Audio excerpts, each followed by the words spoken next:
Hello दोस्तों, आप सभी का स्वागत है आपके ही इस YouTube चैनल फन स्कूल में।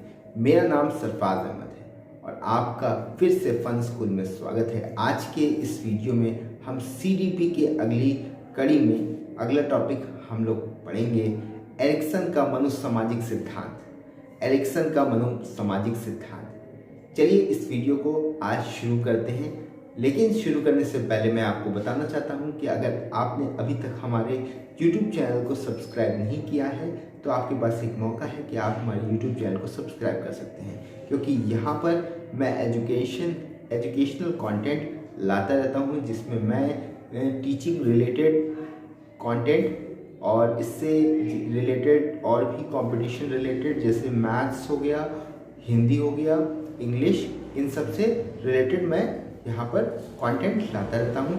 आज के इस वीडियो में मैं CDP से रिलेटेड यहाँ पर CDP का एक प्लेलिस्ट आपको मेरे चैनल पर मिल जाएगा, जहाँ पर मैंने इससे पहले और भी टॉपिक के बारे में चर्चा की है।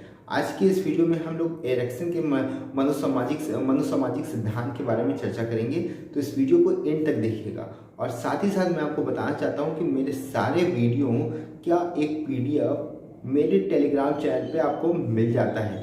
तो अगर आपने अभी तक मेरे टेलीग्राम चैनल को ज्वाइन नहीं किया है तो लिंक डिस्क्रिप्शन में दिया हुआ है, वहाँ से आप मेरे टेलीग्राम चैनल को ज्वाइन कर सकते हैं। तो हम लोग यहाँ डिस्कशन करते हैं एरिक्सन का मनोसामाजिक सिद्धांत। तो मैं यहाँ पर प्रिंट डाल देता हूँ। एरिक्सन का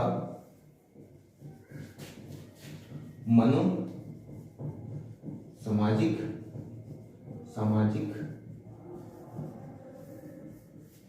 सिद्धांत। एरिक्सन का मनोसामाजिक सिद्धांत। चलिए हम लोग आज एरिक्सन के मनोसामाजिक सिद्धांत के बारे में जानेंगे और इसके साथ साथ हम लोग इसके इन्होंने जो सारी अवस्थाएं बताई हैं मनोसामाजिक सिद्धांत की, इसके बारे में भी हम लोग चर्चा करेंगे। तो चलिए वन बाय वन हम लोग जान लेते हैं इसके बारे में। तो एरिक्सन साहब ने क्या कहा, बालकों और किशोरों में व्यक्तिगत पहचान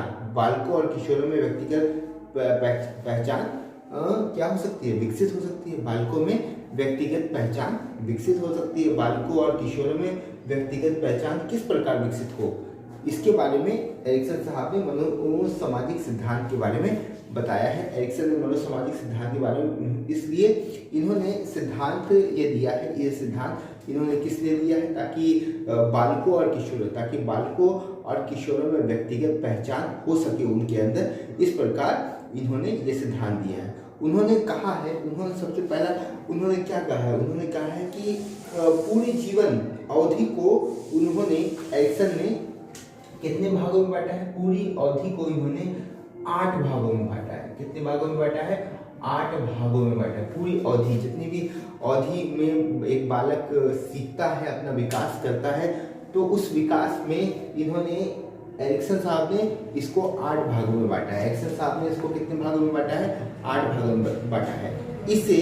इसे जीवन अवधि विकास का सिद्धांत भी कहते हैं।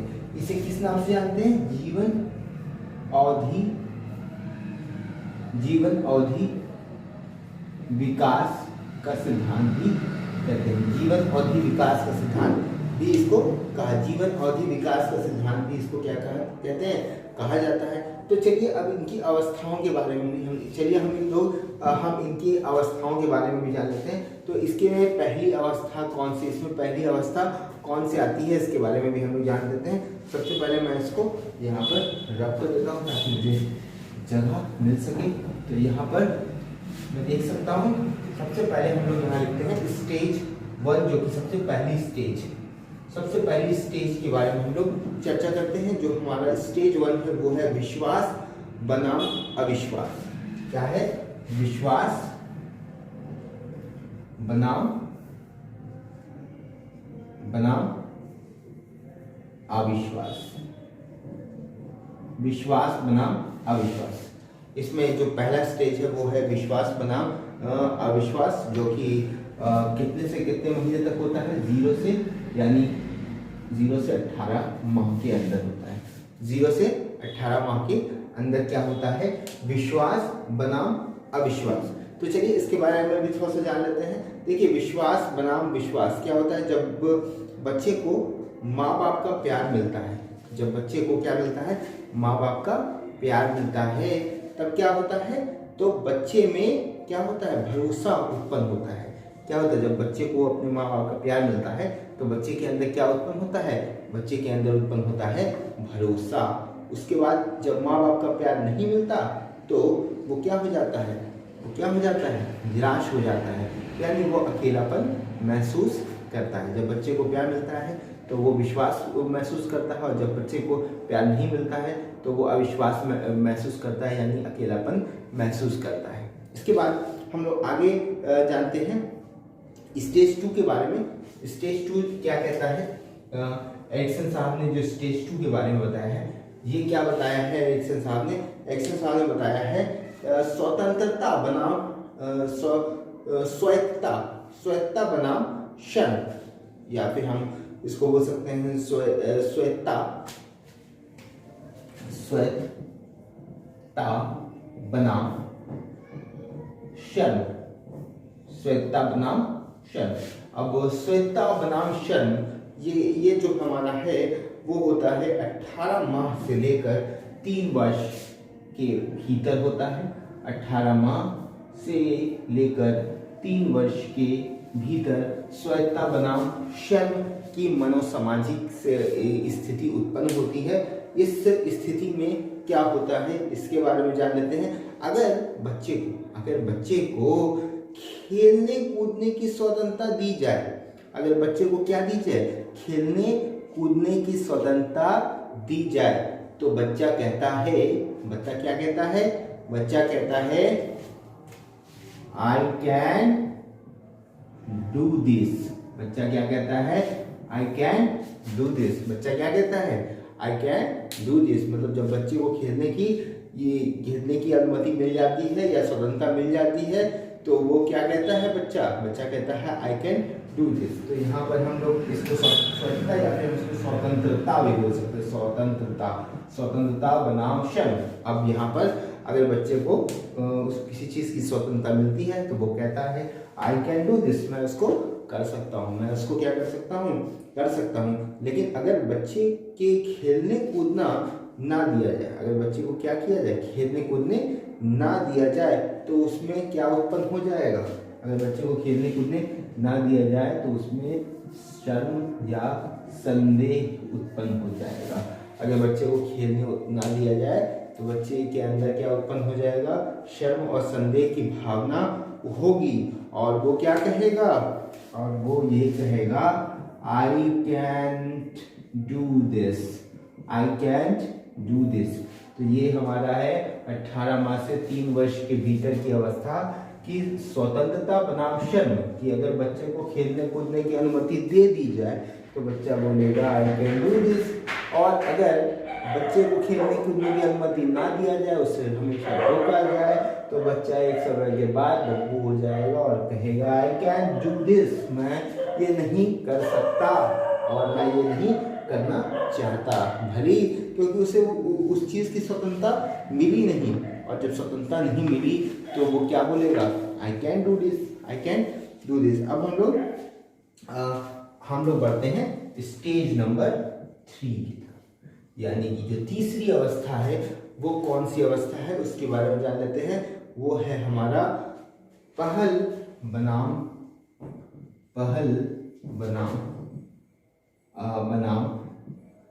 अपराध बोध।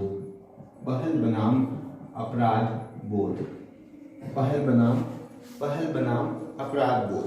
पहल बनाम अपराध बोध, जो कि 3 से 6 वर्ष के भीतर होती है। कितने वर्ष के भीतर होती है? 3 से 6 वर्ष के भीतर होती है। पहल बनाम अपराध बोध। पहल बनाम अपराध बोध, इसके अंदर हम लोग क्या जानते हैं? इसके अंदर ये जानते हैं कि जब बच्चों को चुनौतियों का सामना करने के लिए प्रोत्साहित करना चाहिए। इसमें पहल क्या है? पहल का मतलब ये है कि बच्चों को हम लोग किसके लिए विकसित कर रहे हैं? चुनौतियों, किसके प्रति हम लोग प्रोत्साहित कर रहे हैं? चुनौतियों के लिए हम लोग क्या कर रहे हैं, प्रोत्साहित कर रहे हैं। तो जब चुनौतियाँ, किसी चैलेंज अगर किसी चीज़ को मिलेगा तो बच्चा उस चीज़ को करने की कोशिश करेगा, ठीक है। और दूसरा अपराध में क्या होगा कि यदि बच्चों को प्रोत्साहित नहीं करेंगे तो बच्चे के मन में क्या उत्पन्न होगा, बच्चे के मन में अपराध उत्पन्न होगा। अगर किसी बच्चे को चुनौतियों के लिए प्रोत्साहित करेंगे तो उसके अंदर क्या जगेगी, पहल जगेगी। यानी कि अगर हमने एक कंपटीशन जारी कर दिया तो एक बच्चा दूसरे बच्चे से आगे बढ़ने की कोशिश करेगा, लेकिन अगर हम चुनौतियां नहीं देते हैं और हम अचानक से वो टास्क उसको दे देते हैं तो वो अपराध बोध वाली क्षमता को विकसित करेगा। अपराध बोध की क्षमता को क्या करेगा, विकसित। अगर यदि बच्चे के परिश्रमी भावना पर ध्यान ना दिया जाए तो बच्चे के अंदर क्या उत्पन्न होगा, अपराध बोध उत्पन्न होगा। उसके बाद स्टेज 3 जो कि एरिक्सन साहब ने स्टेज 4 जो कि एरिक्सन ने स्टेज 3 दिया था, पहल बनाम अपराध बोध। और स्टेज 4 की बात अगर करें तो स्टेज 4 में एरिक्सन साहब ने क्या बताया है, परिश्रम बनाम निष्क्रियता, परिश्रम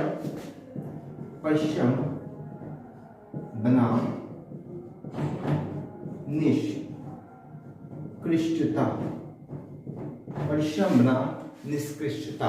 अब इसमें क्या है, परिश्रम बनाम निष्कृष्टता जो कि आपका 6 से 12 वर्ष के भीतर होता है। 6 वर्ष से 12 वर्ष के भीतर की अवस्था है परिश्रम बनाम निष्कृष्टता। जैसे अभी हम लोग जीन पियाजे के बारे में पढ़ेंगे, अभी हम लोग एरिक्सन के बारे में पढ़ रहे हैं, जिसमें हम लोग मनोसामाजिक सिद्धांत के बारे में पढ़ रहे हैं। इसकी जो चौथी अवस्था है ये हमें क्या कहती है, ये कहती है कि यदि बच्चों के अंदर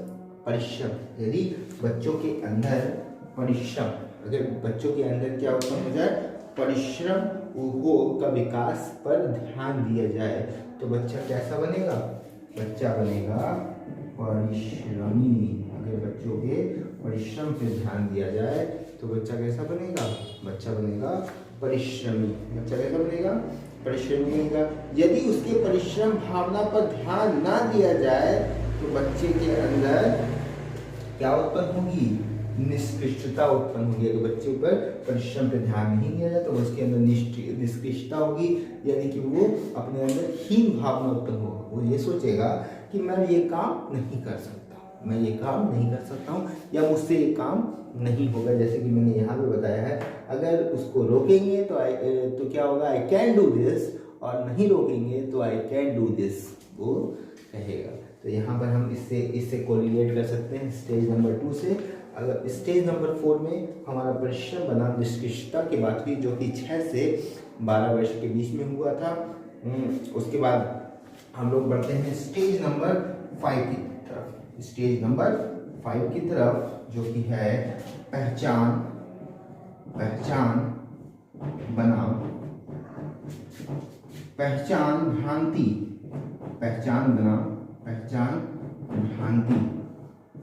अब पहचान बनाम पहचान भ्रांति के बीच में हम लोग संबंध जारी कर रहे हैं, जो कि ये जो स्थिति है वो है 12 से 18 वर्ष के भीतर की स्थिति। क्या है, 12 से 18 वर्ष के भीतर की स्थिति है पहचान बनाम पहचान भ्रांति, जो कि 12 से 18 के बीच में की स्थिति है। इसमें क्या है कि जब बच्चा परिश्रमी बनेगा तब उसकी पहचान बनेगी। अगर यहीं से बात करें, परिश्रम होगा तो परिश्रमी कराएगा, लेकिन अगर परिश्रम करेगा, मेहनत करेगा, तभी उसकी पहचान बनेगी। तभी वो, जैसे मान लीजिए कोई एग्जाम में अगर प्रिपरेशन कर रहा है, एग्जाम में अच्छे नंबर से पास होगा तो फर्स्ट डिवीजन आएगा, यानी उसका नाम होगा, उसको ये रिवॉर्ड मिलेगा। लेकिन अगर परिश्रम नहीं करेगा तो उसके अंदर अपने आप को खोजेगा। यानी कि जब अगर परिश्रम की भावना ही ना की जाए तो उसमें खुद को समझने का क्या उत्पन्न हो जाएगा, क्या उत्पन्न होगा, भ्रम उत्पन्न हो जाएगा। यानी कि वो खुद को ही नहीं समझ पाएगा कि मैं कर क्या रहा हूँ, मैं क्या करूँ, वो कश्मकश में रहेगा कि आगे उसे क्या करना चाहिए। तो परिश्रम परिश्रम ही एक मात्र उपाय है जिससे कि एक व्यक्ति अपने आप को पहचान सकता है उसके अंदर कौन सा गुण है, उसके अंदर कौन सा गुण है। अब हम लोग बढ़ते हैं, अगला हमारा स्टेज है स्टेज नंबर 6, जिसमें हम लोग जानते हैं किसके बनाम है आत्मीयता बनाम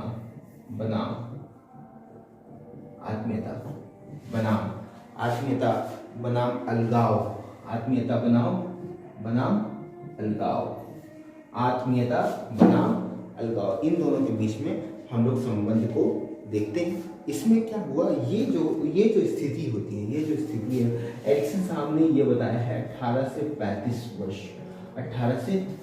वर्ष के बीच की स्थिति है। ये कौन सी स्थिति है? आत्मीयता बनाम अलगाव की स्थिति एरिक्सन ने हमें बताया 18 से 35 वर्ष के बीच की अवस्था है। इसमें क्या होता है? इसमें ये होता है कि पहचान बनने के बाद लोग समाज से जुड़ने लगते हैं। जब उनकी पहचान बन जाती है तो वो क्या करते हैं? समाज के साथ जुड़ जाते हैं। समाज के साथ क्या होते हैं? समाज के साथ जुड़ जाते हैं। जब उनकी पहचान बनती है तो वो क्या करते हैं? समाज के साथ जुड़ जाते हैं। उसके बाद कि अगर परिश्रम की अगर हम जो नहीं जुड़ पाते, किससे नहीं जुड़ जाते हैं?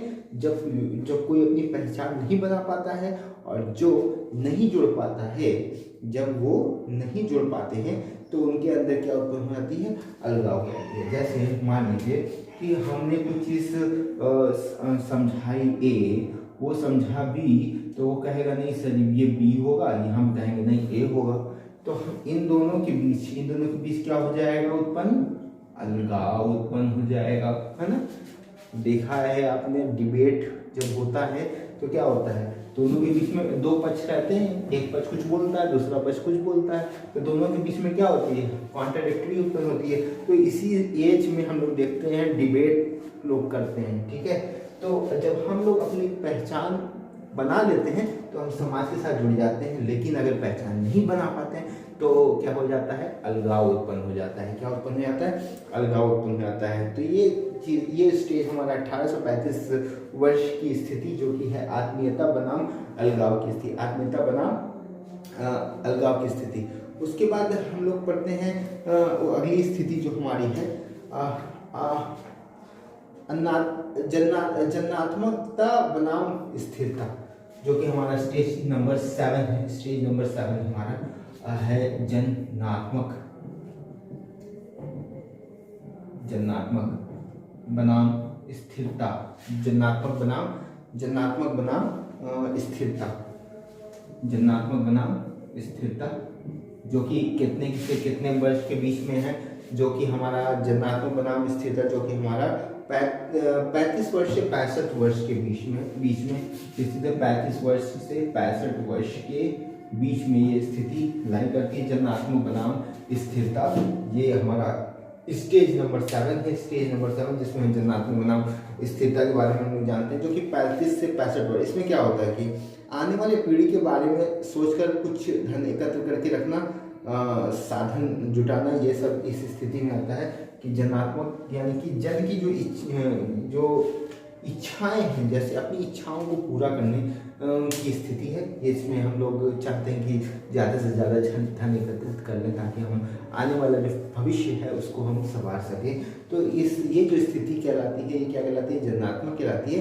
तो आने वाली पीढ़ी के बारे में हम लोग सोचते हैं क्या जो हमारे बच्चे होंगे उनका जीवन कैसे रहेगा, ये सब चीज़ें हम इस जन्नात्मक स्थिति में हम लोग देखते हैं, ताकि हम उसमें ज़्यादा से ज़्यादा धन और ज़्यादा से ज़्यादा जो समय है, पैसे हैं, धन है, वो सब एकत्र कर सकें। उसके बाद स्थिरता क्या होता है कि जब जन्नात्मक की भावना उत्पन्न नहीं होती है, हाँ, जन्नात्मक की भावना उत्पन्न नहीं होती है तो उसमें क्या आ जाता है? स्थिरता आ जाती है, यानी कि आदमी ठहर जाता है, उसमें वो कुछ नहीं करता है, वो एक कंफर्ट जोन में चला जाता है।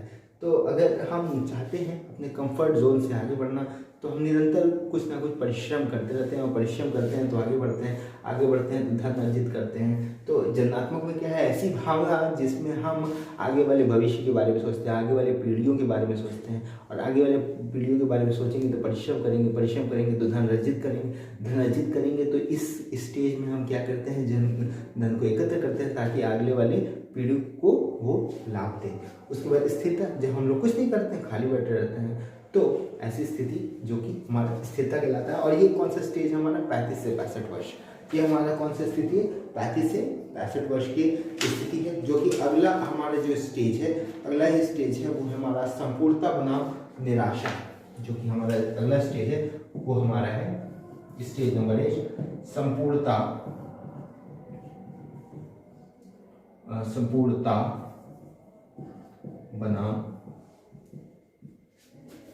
बनाम निराशा, संपूर्णता बनाम निराशा।